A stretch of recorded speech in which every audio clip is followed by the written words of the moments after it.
Hello Hoop Club subscribers, welcome to box 5. So we are this month stitching this lovely Frida Kahlo illustration by Jane Foster, and I was really excited when I got the opportunity to collaborate with Jane. I've followed her on Instagram for ages and I just love her style and the simplicity of her illustrations, and they work really well translated into embroidery. So I'm excited for you to stitch this one because I really enjoyed it, and the range of different stitches as well is really nice, so I hope you enjoy it. So this is our project for this month and I'm just going to talk you through it. So there's two options. You could either choose to stitch the whole thing in backstitch, so where I've done some French knots or some satin stitch, you could choose to just use backstitch, and the way you do that is really just using little stitches to fill the shape out. So you might probably stitch a long ways and then come back and just kind of keep filling it in along there. And the same with the little circles, just do tiny stitches to make a tiny little circle. Sometimes you even just need to make one little stitch to make a kind of a little mark on the fabric to do that. So if you're a beginner, you're not feeling confident enough to take on the other stitches, then that is an option. So the way I have stitched this one though, I have used backstitch for lots of this kind of patterned area, and then I have used satin stitch here for the eyebrows, and then I have used French knots on the end of the flowers, on the kind of bits of flower pattern here and here, and then I've used a chain stitch around here. So you don't have to be bound by that. You could do whatever you wanted. You could do chain stitch along the eyebrow, or there's loads of options, and I've added in some colours to your pack, so you can, I haven't had a chance to do it yet, but you could use colours to stitch some colour into her Frida's flower crown or her earrings, and that would look really cool. But I'm gonna go through and show you then, demonstrate some of these different stitches that we do. I'll demonstrate the back stitch first, and then we'll go on to the satin stitch and the chain stitch and the French knots. So I'm just getting my fabric into the hoop.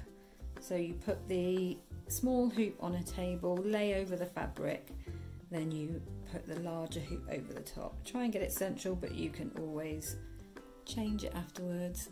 And then we're tightening the screw at the same time as kind of pulling the fabric, trying not to distort the shape of the design by doing that, but just little gentle tugs all the way around the edge. Tighten the screw again until you've got a really lovely tight surface to work on. So I have threaded my needle with 2 strands of thread.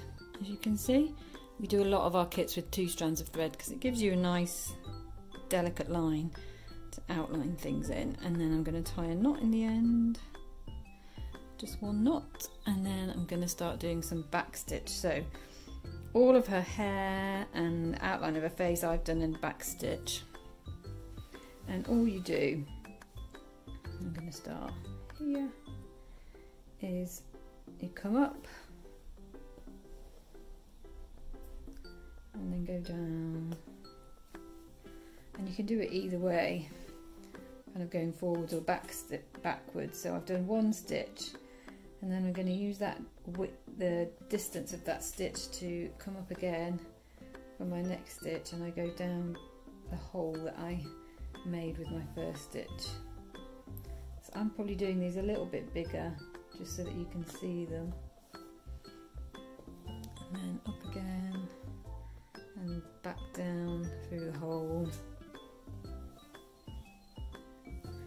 and then up again, and you just keep doing this. So you make your stitches about 2 to 3 millimeters long. That should be fine for all the kind of level of detail we need to do here. And stitching her hair, it's just so nice, so therapeutic, doing those lines and seeing it all come together.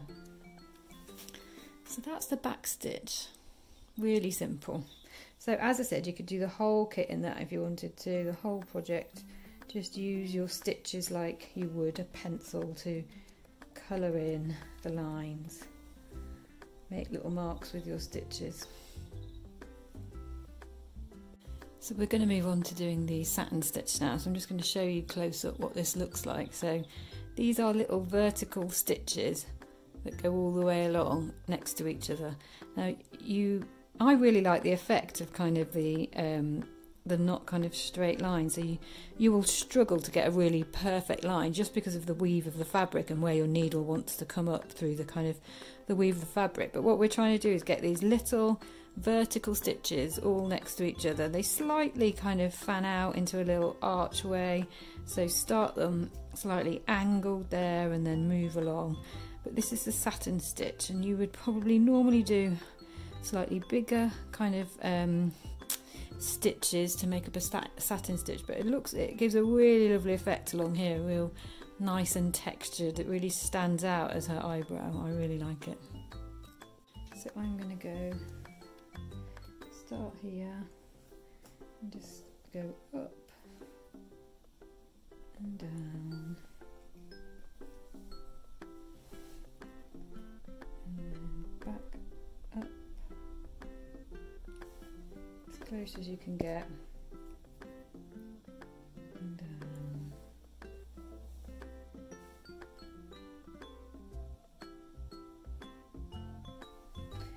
If you don't manage to get as close as you want to get, you can always go back and fill in gaps, any gaps, if you want them to be a bit closer together.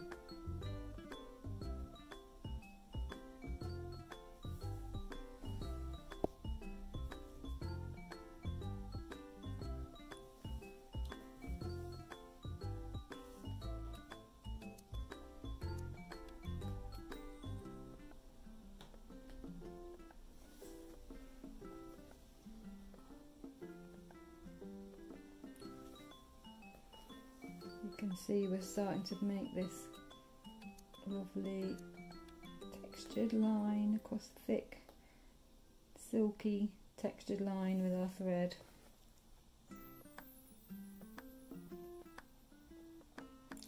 So that is the satin stitch.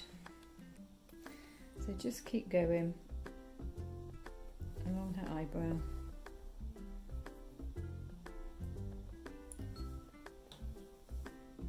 Like that.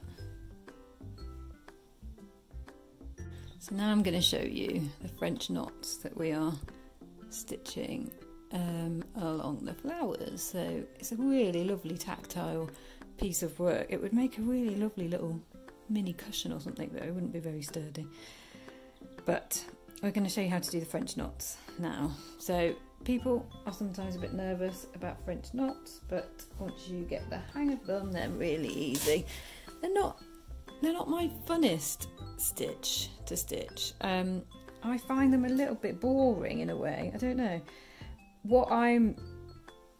You do need both hands to stitch them, so I've got this new embroidery stand which is helping me have both hands free to be able to show you how we're doing it. So you don't have to, but it is useful.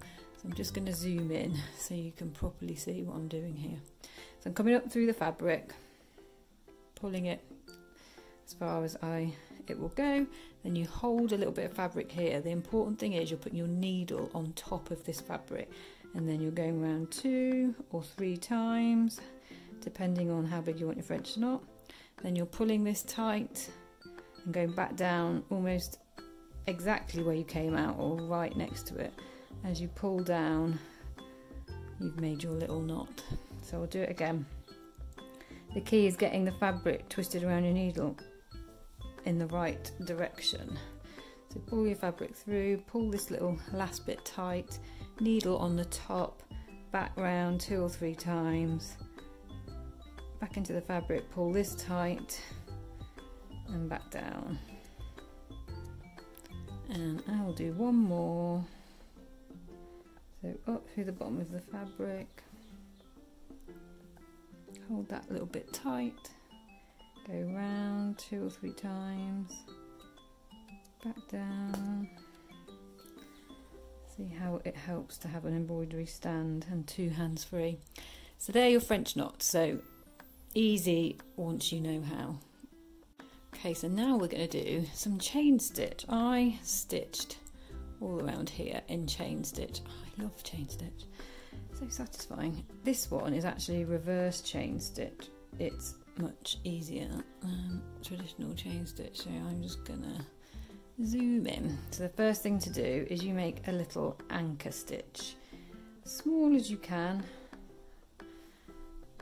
This is how we start off on reverse chain stitch. So we've made a little anchor stitch here, and I'm going to go 2 or 3 millimeters, basically the size I want my stitches to be, in front of that stitch. I'm going to come up in front of that stitch. I'm going to go through the anchor stitch with my needle and back down the hole that I came up with, that second hole. And you've done your first chain, and then you come up again 2-3 millimeters, and this time you're not going through the anchor stitch, you're going through the previous chain. And this is how you build up your chain, so it looks like a really lovely thick row of stitching, and you get these loops, so it's really lovely. I love doing writing. There's a few of our kits that use this stitch to outline words. I think it looks really lovely as a kind of a stitch to outline words, but I'm just going to keep showing you how I do that. So 2 or 3 millimeters, and then back through. My hand getting in the way there, or not. Back through the chain. You go all around the edge, and then up again 2 or 3 millimeters, back through the chain, and back down.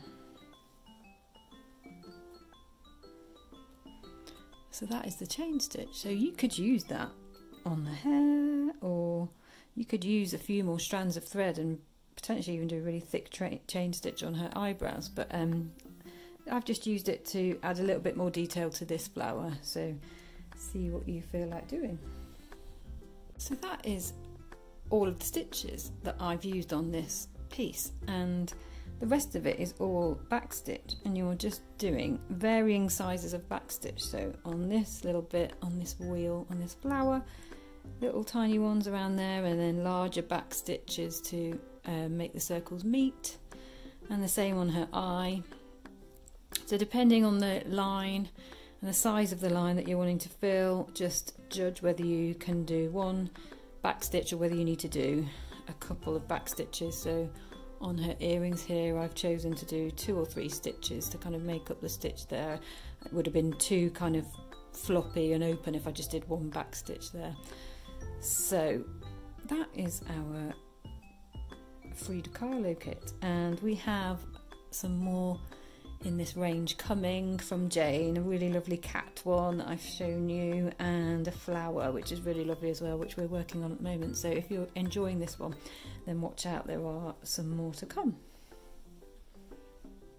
So once you have finished your piece, we back them in the same way as we always do, and we are trying something different this month. So what you will have received in your kit is this wadding, some wadding. So you cut that to the size of your circle.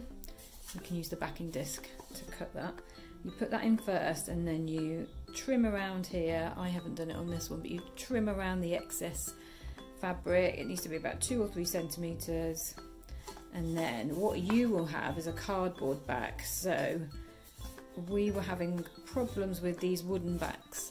Sometimes the hoop is a slightly different size, even if it's from the same batch, but the cardboard should fit and just slightly bend around the edges so that it will fit any kind of millimetre difference there might be in any of the hoops. So then you just push that in, and you've got a lovely finished hoop ready to hang on the wall, lovely padded feel with that wadding in there. So that's how you finish it off.